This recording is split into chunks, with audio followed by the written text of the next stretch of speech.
মুদ্রা বিনিময় হার বাজার ভিত্তিক করায় মে মাসে ডলারের দাম কিছুটা বাড়ে। গত সপ্তাহে শেষ কার্যদিবস বৃহস্পতিবারের তুলনায় রোববার দেশের বাজারে ডলারের দাম ছিল অপরিবর্তিত।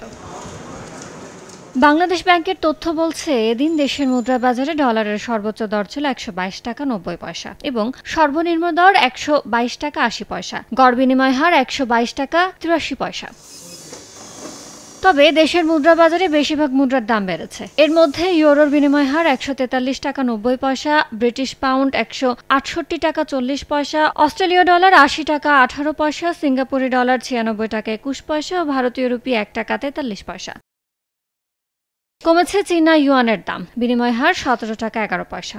আর অপরিবর্তিত জাপানি ইয়েনের দর, বিনিময় হার ৮৪ পয়সা। সাধারণত কেন্দ্রীয় ব্যাংকের প্রকাশিত বৈদেশিক মুদ্রার দামের চেয়ে কিছুটা বেশি দামে খোলা বাজারে বিক্রি হয়। ইয়ানুর শিফাত, সময় সংবাদ, ঢাকা।